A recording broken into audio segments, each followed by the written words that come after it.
Hello दोस्तों, क्या हाल चाल। स्वागत है आपका हमारी नई वीडियो। तो आज की एक वीडियो बहुत ही खास होने वाली है। हम आपके लिए लेकर आए हैं एक पीसी बिल्ड की वीडियो कि आपको पूरी इन्फॉर्मेशन मिलेगी इस वीडियो में कि कैसे आप अपना एक पीसी बिल्ड कर सकते हैं, क्या क्या चीज़ों का आपका ध्यान रखना पड़ेगा पीसी बिल्ड करते वक्त और क्या क्या कंपोनेंट्स की आपको ज़रूरत है। तो अगर आप चैनल पर नए हैं तो प्लीज़ सब्सक्राइब कर दीजिए, वीडियो को लाइक कर दीजिए और चलिए वीडियो शुरू करते हैं। तो गाइस, पीसी बिल्ड करने के लिए ना सबसे पहले आपको अपनी रिक्वायरमेंट को बिल्कुल क्लियर करना पड़ेगा कि आपको पीसी बिल्ड करना किसके लिए है। आपको गेमिंग करनी है, एडिटिंग करनी है, ट्रेडिंग करनी है या फिर एक नॉर्मल यूज़ करना है। तो गाइस, क्योंकि जैसे जैसे आप अपना वर्क बढ़ाओगे पीसी के लिए वैसे ही आपके कंपोनेंट्स की भी डिमांड बढ़ेगी आपको उस लेवल का। और फिर आते हैं सबसे पहले पार्ट के लिए। सबसे इंपॉर्टेंट पार्ट आपके पीसी का होता है प्रोसेसर।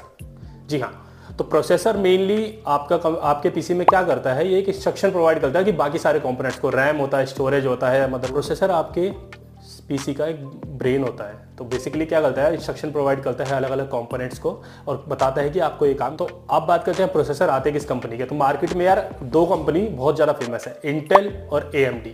इन दोनों के प्रोसेसर बहुत ज़्यादा बिकते हैं और यही चलता है मार्केट में भरपूर तरीके से। तो इंटेल में आपकी i3, i5, i7, i9 इस तरह की आपको सीरीज मिल जाती है और AMD में आपको मिलती है Ryzen 3, Ryzen 5, Ryzen 7। तो Ryzen 5 के लिए एक वीडियो मैंने बना भी रखी है सारे कंपैरिजन के साथ। आई बटन में आपको लिंक मिल जाएगा, आप देख सकते हैं। तो आपको सबसे पहले आपका प्रोसेसर डिसाइड करना पड़ेगा। अगर आप चाहते हो कि आप एक गेमिंग करो, एडिटिंग करो या बहुत हाई लेवल की कोई चीज़ें चलाने चाहते हो तो उस तरह का ही आप प्रोसेसर सेलेक्ट करोगे। उस तरह के प्रोसेसर में आपका एक कह सकते हो कि क्लॉक बूस्ट होना चाहिए और आपका कोर होना चाहिए, कितना कोर का है, किस थ्रेड का है, कितना उसका कैश मेमोरी है। तो ये बहुत ही एक डीप चीज़ें हैं। अगर मैं इन सब में जाऊँगा तो वीडियो बहुत लंबी हो जाएगी। बट हाँ, इस वीडियो में गारंटी मिलती है कि आप इस वीडियो को जब देख के उठोगे तो आपको पता होगा कि आपको क्या क्या पार्ट्स खरीदने हैं अपने पीसी बिल्ड के लिए और क्या क्या चीज़ों को ध्यान रखना है उन्हें खरीदते वक्त। तो गाइस, प्रोसेसर्स में ना कुछ ऐसे प्रोसेसर्स भी आते हैं जिसमें आपका इंटीग्रेटेड ग्राफिक्स होता है। आप जैसे एक एग्जांपल के लिए लेते हैं Ryzen 5 5600G। ये मोस्ट ऑफ द प्रोसेसर काफ़ी सारे ऐसे आते हैं जहाँ पे आपको अलग से ग्राफिक लेना है। तो अगर आपकी रिक्वायरमेंट है कि आपको गेमिंग करना है, एडिटिंग करनी है, कुछ ऐसा काम करना है जो हैवी लोड चलाना है, तो आपको ग्राफिक कार्ड तो लोगे। तो मैं आपको सजेस्ट करूंगा आप एक बिना ग्राफिक के प्रोसेसर को सेलेक्ट करें और अपना काम करें, क्योंकि उसमें क्या होगा, एक बेनिफिट होगा, आपको स्पीड थोड़ी ज़्यादा मिल जाएगी आप जिसको भी लोगे तो वो आपका बेनिफिट होगा। अगर आपको एक नॉर्मल काम करना है, कोई आप 20-25-30 हज़ार रुपये तक का पीसी बनाना है बजट में और आपको बजट का काम करना है, हल्के फुल्के गेमिंग करनी है, थोड़ी सी एडिटिंग हो गई, सर्फिंग करनी है, डेली बेसिस का काम करना है, तो यार ये जी वाले मॉडल के साथ आप चाहिए। 5600G भी बढ़िया है, इंटेल में भी बढ़िया आते हैं, तो वो हम सेपरेट वीडियो बना देंगे उसके लिए। बट आप इस तरह से आप अपने प्रोसेसर का सिलेक्शन कर सकते। ठीक है दोस्तों, तो अब दूसरे पार्ट की तरफ चलते हैं। दूसरा पार्ट आपको क्या चाहिए? दूसरा पार्ट चाहिए आपको मदरबोर्ड। प्रोसेसर आपने खरीद लिया है, अब इसे लगाओगे। तो मदरबोर्ड एक बेसिकली पूरा बोर्ड होता है जिसमें आपके सारे डिवाइसेस इंटरकनेक्ट हो जाते हैं।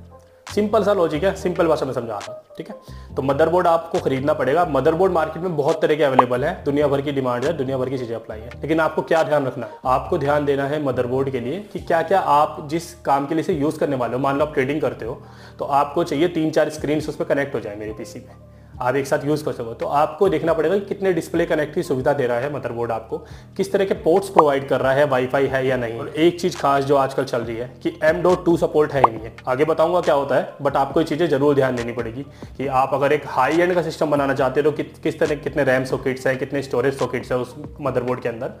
तो इस तरह की चीजें आप यूज कर सकते हैं। Asus, MSI, Gigabyte, बहुत सारी कंपनीज अवेलेबल है मार्केट में। बट आप लोगों को कुछ बेसिक चीज़ों का बिल्कुल ध्यान देना पड़ेगा जो मैंने अभी बताई है, वो चीज़ें आप ध्यान दीजिए और मदरबोर्ड आप अपना खरीद लीजिए जो भी आप खरीदना चाहते हो। तो जो अगला कंपोनेंट है आपके पीसी की स्पीड से रिलेटेड है, बेसिकली रैम मतलब होता है रैंडम एक्सेस मेमोरी, जो कि एक टेम्परेरी मेमोरी होती है। ये क्या काम करती है? आपको रीड एंड राइट करती है आपके स्टोरेज से। आपका एक मतलब एक टेम्परेरी बेसिस पे आप जो भी परफॉर्म कर रहे हो एक्शंस अपने पीसी में, उसको आप प्रोसेस करने के लिए ये काम करते हैं। ये मार्केट में आपको 4 GB से लेकर 64 GB तक की मिल जाती है। अभी जो मार्केट में जिस तरह की रैम्स बिकती है, DDR2, DDR3, DDR4, DDR5 और भी DDR6 भी लॉन्च होने वाली है। तो इनमें फ़र्क क्या है यार? DDR5 जो अभी तक की बिक्री है ना, लेटेस्ट है, इसमें आप देख पा रहे होंगे स्क्रीन पे ऐसा एक नंबर आता है, हर रैम के साथ होता है DDR3 1600 MSG। तो कुछ इसका मतलब ये होता है कि MSG का मतलब मेगाहर्ट्ज कितना एग्जीक्यूशन पर साइकिल में करती है। जितना ये नंबर ज्यादा होगा उतनी आपकी रैम की स्पीड अच्छी होगी और उतना ही यार जितना मीठा डालोगे उतना ही बनेगा, तो उतनी ही ये महंगी भी होगी भाई। तो अभी मार्केट में चल रही है DDR4, DDR5 और DDR6 तो यार खैर अभी लॉन्च होगी, आएगी, टाइम लगेगा। बट आपको अगर एक हाई एंड सिस्टम कर रहे हो DDR5 ले लो, वरना DDR4 लो भाई, बढ़िया है। और कोई पुराने सिस्टम को आप अपग्रेड कर रहे हो बेसिकली तो DDR3 में भी आपका काम बढ़िया चलेगा। अगला जो कंपोनेंट है वो है आपका स्टोरेज। तो यार डेटा तो चलो अपने प्रोसेस भी कर लिया, प्रोसेसर भी ले लिया, स्पीड भी बढ़ा ली, बट डेटा स्टोर कहाँ करोगे भाई जहाँ से फास्ट प्रोसेसिंग हो सके? तो उसके लिए आपको स्टोरेज एक डिवाइस डालना पड़ेगा अपने पीसी के अंदर। तो बहुत आप कह लोगे 10-12 साल पहले तक चलते थे एचडीडी आपके होते थे हार्ड डिस्क ड्राइव, फिर आए एचडीडी सॉलिड स्टेट ड्राइव, फिर आया आपका NVMe SSD non volatile memory express solid state drive. तो यार ये जो एचडीडी चलते थे बहुत पुराने चलते थे, इसमें मैग्नेटिक फील्ड होती थी, बहुत स्लो रिस्पॉन्ड करता था। तो एक जमाना था तब ये भी बहुत फास्ट था, बट अब नहीं है। उसके बाद है एसएसडी। ये एसएसडी आई है 2.5 इंच की एक शेप में होता है, कह सकते हो आप। इसमें 2 तरह के कनेक्टर्स आपको लगाने पड़ते हैं, एक पावर के लिए होता है और एक प्रोसेस के लिए होता है कि आपके मदरबोर्ड से कनेक्ट हो जाए। तो इस टाइप से होता था, बट अब चिप लेवल की ये चीज आ गई है NVMe SSD। तो मैंने आपको बताया था ना M.2 पोर्ट होना चाहिए आपके मदरबोर्ड में। वो M.2 पोर्ट इसीलिए है कि आप NVMe SSD को लगा सको उसमें। अब ये NVMe SSD the fastest one, तो इसे लगाओगे और डेटा प्रोसेसिंग ये आप देख ही पा रहे हो स्क्रीन के ऊपर, तो ये अच्छा सा डेटा प्रोसेस कर देती है, कोई दिक्कत नहीं आती। इसकी स्पीड जितनी ये 3500 MB पर सेकंड का जो डला हुआ है, तो इसका मतलब इतनी ये स्पीड पर सेकंड की प्रोसेस कर पाता है डेटा। तो गाइस आपने प्रोसेसर ले लिया, मदरबोर्ड ले लिया, रैम ले ली, रोम ले लिया यानी स्टोरेज भी ले लिया है। अब आपको चलो ये सब कंपोनेंट तो अलग अलग हो गए, अपने मदरबोर्ड में लगा दिया, ठीक है। अब चलाओगे कैसे यार? चलाने के लिए चाहिए ना आपको, तो इसके लिए आता है PSU, पावर सप्लाई यूनिट। तो बेसिकली आप जिस काम के लिए ले रहे हो पीसी को, तो मान लीजिए आपने सिंपल सारे ले लिए, 8 GB रैम ले ली, 256 GB की SSD ले ली, सिंपल सा प्रोसेसर ले लिया, सिंपल एक मॉनिटर ले लिया, तो ये आपका कम पावर में भी चल जाएगा। 450 वॉट का आप लोगे, आप चल जाएगा। लेकिन आपको पावर सप्लाई को लेते हुए ये ध्यान रखना है कि आप फ्यूचर में मान लीजिए इसमें कोई ग्राफिक कार्ड ऐड करना चाहते हो, या रैम बढ़ा दोगे, या स्टोरेज बढ़ा दोगे, या प्रोसेसर ही अपग्रेड कर दोगे, तो वो भी तो हैंडल हो जाए ना।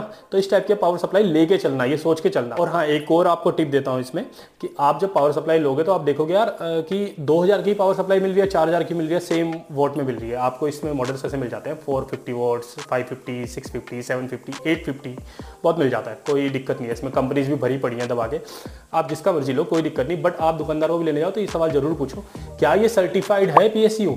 आप गोल्ड सर्टिफाइड या ब्रॉन्ज सर्टिफाइड, इस टाइप के सर्टिफिकेशंस होते हैं। तो मैं आपको बिल्कुल सजेस्ट करूंगा कि आप सर्टिफाइड ही लो। 2-4 हज़ार के चक्कर में ऐसे मत लेना लोकल सी, तो क्या होगा, ये आपके सिस्टम को बहुत खराब कर सकती है। आप कितनी महंगी आप डिवाइसेस लगा रहे हो, सारा नुकसान हो जाएगा। तो इसलिए अच्छा सा लेके चलना है इसे। तो गाइज अब क्या, अब यार सारे पार्ट्स तो आपने खरीद लिए, ठीक है, आपने इंटीग्रेट भी कर लिया, पावर सप्लाई भी लगा, बट इसे लगाओगे कहाँ पे?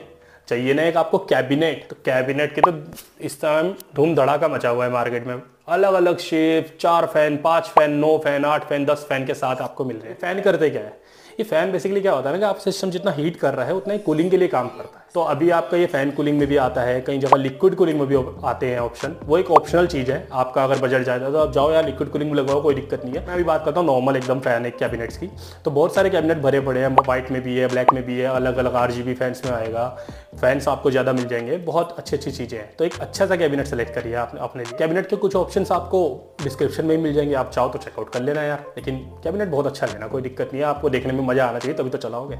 तो गाइस पीसी आपका लगभग CPU आपका बन गया है, जिसे हम सेंट्रल प्रोसेसिंग यूनिट कहते हैं, वो आपका ऑलरेडी रेडी, ऑलमोस्ट रेडी हो गया है, कोई दिक्कत नहीं। आपको अपना पीसी चलाने के लिए आपको चाहिए एक मॉनिटर। तो मॉनिटर यार मार्केट में भरा पड़ा है, देखो भाई, किसी भी कंपनी का लो, गीगाबाइट का लो, एसर का लो वगैरह, किसी का भी लो, 20 इंच से 18 इंच से शुरू हो गया, आप 27-29 इंच किसी भी लेवल पर जा सकते हो। तो आपको जो पसंद आए वो लेना। कुछ मैंने रिकमेंड भी करे हैं इसमें भाई डिस्क्रिप्शन में, आपको पसंद आए तो देख लेना, कोई दिक्कत नहीं है।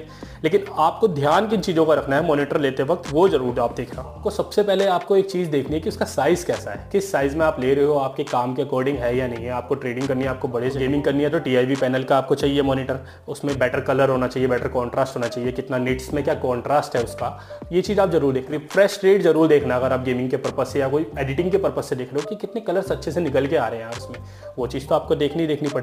कर्व्ड है या नहीं है ये आपकी चॉइस है कि आप जितना भाई, सिंपल सा फंडा है पीसी बिल्ड में, मीठा डालो खीर मीठी बनेगी, तो भैया जितना पैसा डाल दोगे उतना ही बनेगा। इसके अलावा बात है कि आपके मॉनिटर में पोर्ट्स कितने हैं, आप किस तरह के पोर्ट्स की एक्सेसिबिलिटी चाहते हो, किस तरह आप यूज़ करना चाहते हो, वो सब चीज़ें होनी चाहिए।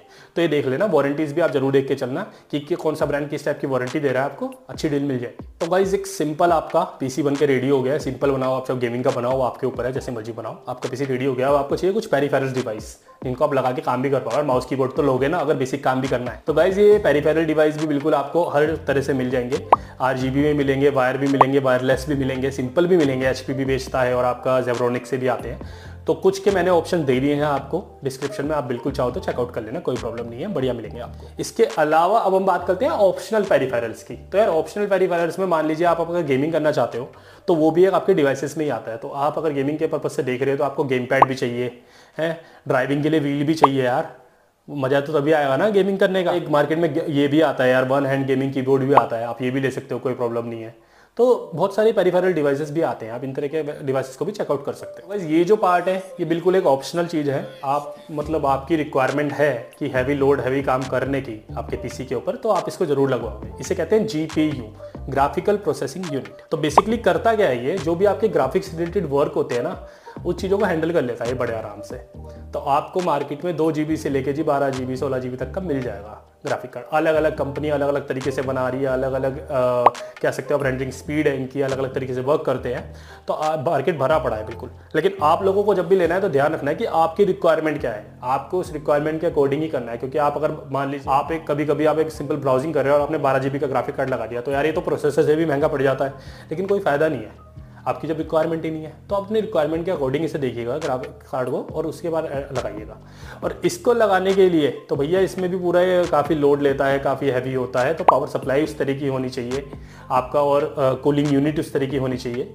तो ये सब चीज़ों का आपको ध्यान रखना पड़ेगा। तो गाइस यही था इस वीडियो में। होपफुली आपको ये वीडियो पसंद आई हो, आपको नॉलेज मिली हो, थोड़ा सा आइडिया हुआ हो कि क्या ऐसे आप पीसी बिल्ड करना है, क्या क्या कॉम्पोनेंट चाहिए और क्या क्या चीज़ों का ध्यान रखना है। तो वीडियो अच्छी लगी हो तो बिल्कुल लाइक कीजिएगा, कमेंट कीजिएगा, शेयर कीजिएगा और चैनल को सब्सक्राइब जरूर कीजिएगा। प्रोडक्ट्स के लिंक्स आपको मिल जाएंगे डिस्क्रिप्शन में, आप चाहो तो चेकआउट कर सकते हो, आपको अच्छा लगे तो खरीद सकते हो।